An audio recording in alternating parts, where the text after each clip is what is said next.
Shalom, shalom. First and foremost, I would like to start off by giving all praises, honor, and glory to Yahawah Bahashem, Yahawashi Bahashem, Rekak Wadash. I would like to give double honors to the head apostles and elders of Great Millstone, the true leaders of Israel to this day, who taught me this truth. And I would like to say shalom to all the Akim and Akwaf that's believing on this truth and that's seeking their salvation at the hands of Yahawah and his only begotten son, Yahawashi. I would like to say shalom. So today I just want to go into how Esau hates you, Jacob, and is an ancient hatred.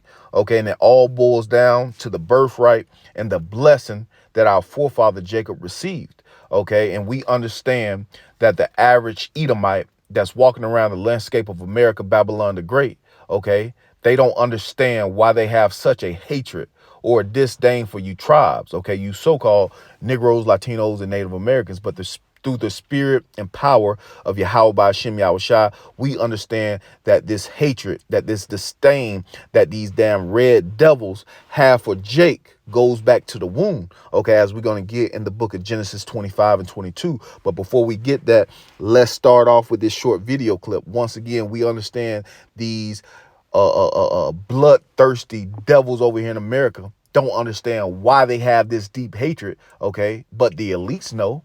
The elites know that it goes back to the birthright, that it goes back to the blessing that our forefather Jacob received, that it goes back to world dominion, okay? But as we enter into Jacob's trouble, because Jacob's trouble is around the corner, as all hell is getting ready to break loose in this current society, okay? As things get worse and worse, okay? That's why we continue to tell you, Jake, okay, you need to walk circumspectly. Understand who you're around. Understand what's going on around you, okay? Never trusting your enemies, okay? There's a lot of Jakes out there that still don't understand that they have a whole list of enemies, and their chief enemy in the earth is Esau Edom, the self-proclaimed white man, all right? Read Psalms 83, you know? But at the end of the day, we understand that this was a judgment from Yahawah Shem Yahawashi, okay? And we're just going to go into how that, you know, the hatred that Esau has for Jacob, okay, is a deep-rooted hatred from the womb. All right, so let's play this short video clip. He's been missing since September of 2023. Now, his body was just found chopped up in a freezer in an apartment in Brooklyn, New York. This apartment that he was found in is the apartment of a white American couple. This couple is Heather Steins, 45 years of age. She's the wife, and Nicholas McGee, 45 years of age, is the husband. Now, they just found his body in his freezer this past Monday, which will be January of 2024. Let's just say it's in January 2024 because I don't know when this video is coming out. So the NYPD got a tip-off of a body being in a freezer in an apartment. Now, this apartment is located on Nordstrom Avenue in Brooklyn. So the police responded. When they got there, they said that they seen a refrigerator that was suspiciously taped up. The woman of the house, Heather Steins, was trying to prevent them from opening and inspecting this freezer. So Heather Steins, okay, he's been... So let's get right into it. Once again, Esau hates you, Jacob, and is an ancient hatred. And we understand, once again, through the spirit and power of Yahawah Shem Yahawashi, that this hatred goes all the way back to the womb, and it's because of the birthright and the blessing, okay? We're two different nations, okay? And that's why Yahawah Shem Yahawashi said he will have war with Amalek from generation to generation. And Amalek is the chief tribe of Esau Edom, all right? So let's just get into it. This is Genesis 25, starting at verse 21. And Isaac entreated the Lord for his wife because she was barren. And the Lord was entreated of him, and Rebekah, his wife, conceived. And the children struggled together within her. And she said, if it so be, why am I thus? And she went to inquire of the Lord. Okay, so she went to ask a prophet why, okay, the children were struggling in her womb. Okay, because in the book of 1 Samuel, which we'll just get, 1 Samuel chapter 9, verse 9, it tells you this. It says, before time in Israel, when a man went to inquire of the Most High, thus he spake, come, let us go to the seers. For he that is now called a prophet was before time called a seer. So our foremother, Rebecca, went to inquire of a prophet to see what was going on. And listen to what the prophet said. This is Genesis 25:23. And the Lord said unto her, the prophet, two nations are in thy womb, and two manner of people shall be separated from thy bowels, and one people shall be stronger than the other people, and the elder shall serve the younger. Okay, so it's two different nations. Okay, the self-proclaimed white man makes up the nation of Esau, Edom. Okay, and the so-called Negroes, Latinos, and Native Americans, all the way down to the Mexicans, make up the nation of Israel. Okay, which came from Jacob. All right. And we're in the time where the elder is getting ready to serve the younger. Let's continue on. And when her days to be delivered were fulfilled, behold, there was twins in the womb. And the first came out red all over like a hairy garment, and they called his name Esau. And after that came his brother out, and his hand took hold of Esau's heel, and his name was called Jacob. Okay, and that just represents, okay, the nation of Israel, pulling down Esau, Edom in the lighter days. Okay, and we're in the lighter days where Esau, Edom is getting ready to be removed from power. Okay, and Jacob is getting ready to be set up in power. Okay, 2nd Ezra 6, we've been bringing that out a lot lately. Okay, Esau, Edom is the end of the world. Okay, the end of an age. Okay, and Jacob is the beginning of it that followeth. Okay, and Jacob's rulership is going to be eternal rulership. All right. And that's why we see this devil doing what he's doing to this day. Okay. Trying to obtain immortality through, his science. Okay. His pseudoscience, because science just means knowledge to know. Okay. But his false pseudoscience, he's trying to regain this birthright. Okay.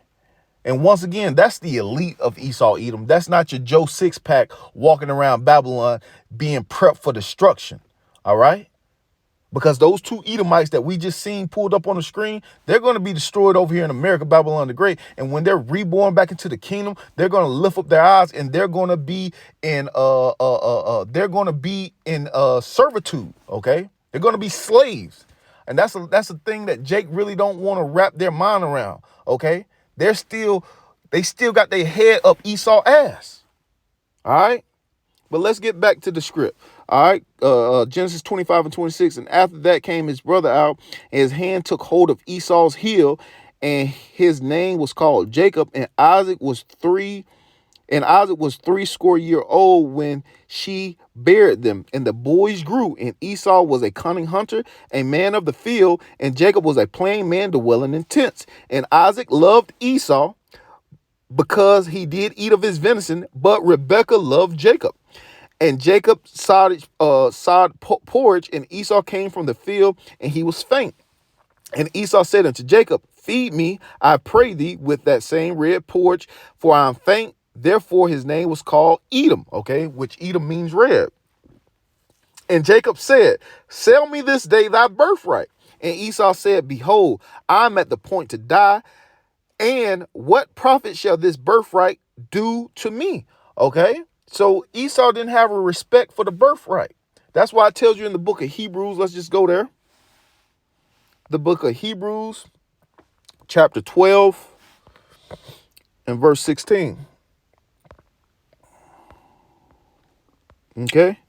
It says, lest there be any fornicator or profane person as Esau, whom for one morsel of meat sold his birthright. For ye know how that afterward, when he would have inherited the blessing, he was rejected. For he found no place of repentance, though he sought it carefully with tears. Okay, he has no place of repentance. Okay, he sold his birthright to his brother. Okay, and we're in the time where we're about to receive all the blessings in the birthright that was rightfully ours, okay, from the foundation of the earth anyway. This is just the way Yahawashi had it play out. All right, so let's go back to Genesis 25.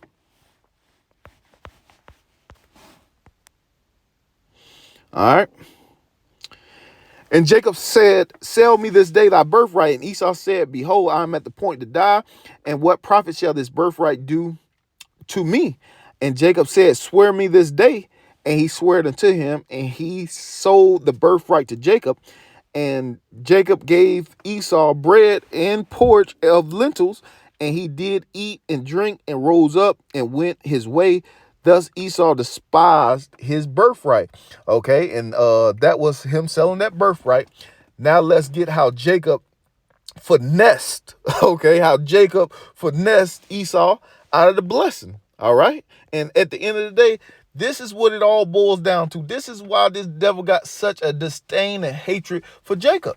Okay. But at the end of the day, it's nothing you're going to be able to do about it. Okay. You've received your blessing. Okay. The fatness of the earth, the dew from heaven. Okay. Ruling with the sword. Okay, now Yahawashi is getting ready to take that sword away from you. Okay, and you're going into chains. Okay, this is why this devil is mad. This is why this devil got such a disdain and hatred for you tribes. Once again, your average Edomite over here in America don't understand these spiritual concepts, but the elite does.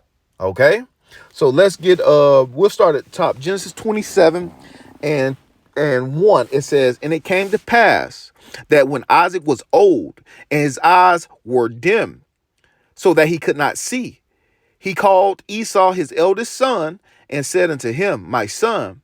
And he said unto him, behold, here I am.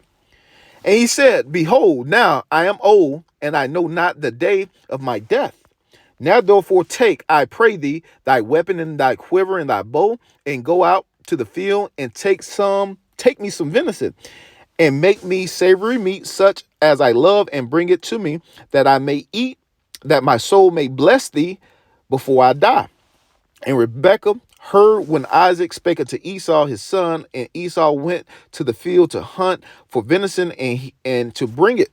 And Rebekah said unto Jacob her son, saying, behold, I heard thy father speak unto Esau thy brother, saying, bring me venison and make savory meat, that I may eat and bless thee before the Lord before my death.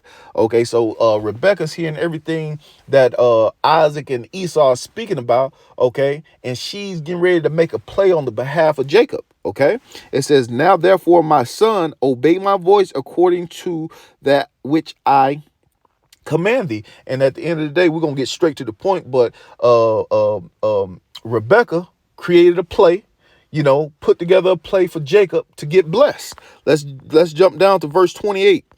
All right. It says, therefore, the Most High gave thee the dew of heaven. This is the blessing that Isaac is now beginning to bless Jacob with. Okay, listen. Therefore, the Most High gave thee the dew of heaven and the fatness of the earth and plenty of corn and wine, meaning substance. Let people serve thee and nations bow down to thee. And that's going to be in the kingdom of heaven. Be Lord over thy brethren, Esau, and let thy mother's son bow down to thee. That's what's getting ready to happen. Curse be everyone that cursed thee, and bless be everyone that blessed thee. And it came to pass, as soon as Isaac had made an end of blessing Jacob, and Jacob was yet scarce gone out of the presence of Isaac his father, that Esau his brother came in from hunting. Okay, this nigga done came in a day later than a dollar short. Okay, and he said, and he also had made savory meat and brought it unto his father, and said unto his father, let my father arise and eat of his son venison, that thy soul may bless me. And Isaac his father said unto him, who art thou? Okay, I was like, who the fuck you are? Okay, and he said, I'm thy son, thy firstborn Esau. And Isaac trembled very exceedingly and said, who? All right. Where is he that has taken venison and brought it to me? I have eaten of all before thou camest, and have blessed him. Yeah, and he shall be blessed. So I was like, man, I already done blessed somebody, okay, which was Jacob. Okay, he said he shall be blessed. And when Esau heard the words of his father, he cried with a great, exceedingly bitter cry, and said unto his father, bless me, even me also, my father. And he said, thy brother came with subtlety and has taken away thy blessing. And he said, is not he rightly named Jacob? For he has supplanted me these 2 times. Okay, Yahawah. He has supplanted me these 2 times. He's taken away my birthright. Okay. He said he has taken away my birthright. Just lying. All right. You sold your birthright. And behold, now he has taken away my blessing. All right. And he said, thou hast not reserved, has, and he said, hast thou not reserved a blessing for me? And Isaac answered and said unto Esau, behold, I have made him thy Lord. Okay. Lord over you and all the nations. And his brethren have I given to him for servants, and with corn and wine have I sustained him.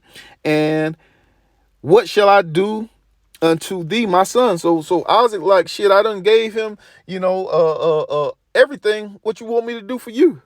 All right. And Esau said unto his father, hast thou about one blessing, my father? Bless me, even me also, O my father. And Esau lifted up his voice and wept. Okay. Cried like a little bitch. And that's exactly what he's doing now. He see that his kingdom is getting ready to be removed, and he's fussing and fighting through the spirit. Okay. He's not going to go out, okay, peacefully. That's why it tells you in Revelation 12:12 that the devil has come down with great wrath unto you, because he know he has but a short time. Okay. He's getting ready to bring a slaughterhouse to the earth, because he knows his kingdom is getting ready to be taken. Okay. And Esau said unto his father, hast thou but one blessing?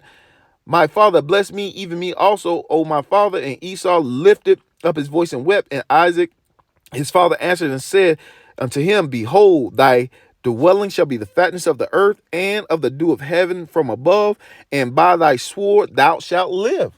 Okay. And he has conquered the earth through the sword. Okay. NATO or the EU. Okay. And America, Babylon the Great has conquered the earth through the sword. Okay. Starting at the Renaissance period, when this Roman Empire was rebirthed back into the earth. This is the fulfillment of his blessing. Okay. And we're at the very end of his blessing. All right. And by thy sword thou shalt live, and thou shalt serve thy brother. And it shall come to pass, when thou shalt have the dominion, that thou shalt break his yoke from off thy neck. And Esau hated Jacob. Once again, Esau hates you, Jacob, because of the blessing wherein his father blessed him. And Esau said in his heart, the days of mourning of my father are at hand. Then will I slay my brother Jacob. Okay. So that deep disdain and hatred that Esau has for you tribes, okay, go all the way back to the womb, okay, go all the way back and boils down to the blessing, okay, and to the birthright, okay, that was given over to Jacob. And at the end of the day, this, once again, this is how Yahawah Shem Yahawashi had it play out, okay? But, we were the firstborn in the heavens anyways, okay? This is just Yahawah's movie, and this is how it played out. Okay. He made tension and drama. All right.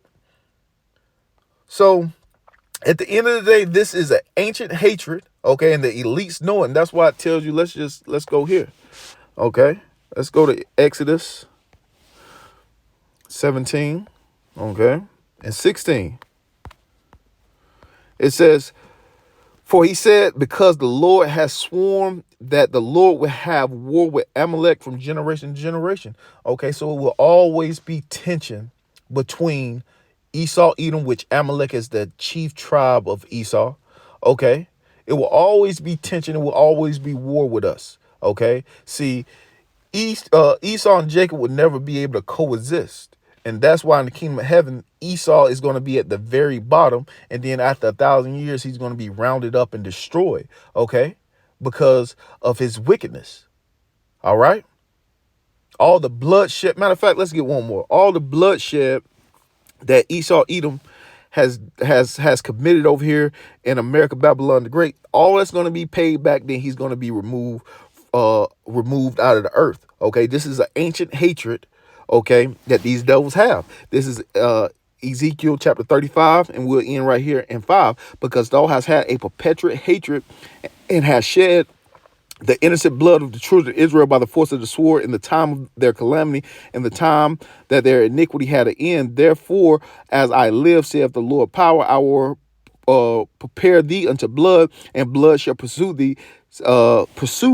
Saith, since thou hast has not hated blood, even blood shall pursue thee. Okay, so blood's getting ready to pursue Esau, Edom, and he knows it. Okay, this perpetual hatred goes back to the womb. So with that, I'm gonna give all praises, honor, and glory to Yahawah, Bahashem, Yahawashi, Bahashem, Rekakwadash, double honors to the head apostles and elders of Great Millstone. Shalom to all the Akim and Aqua. Shalom.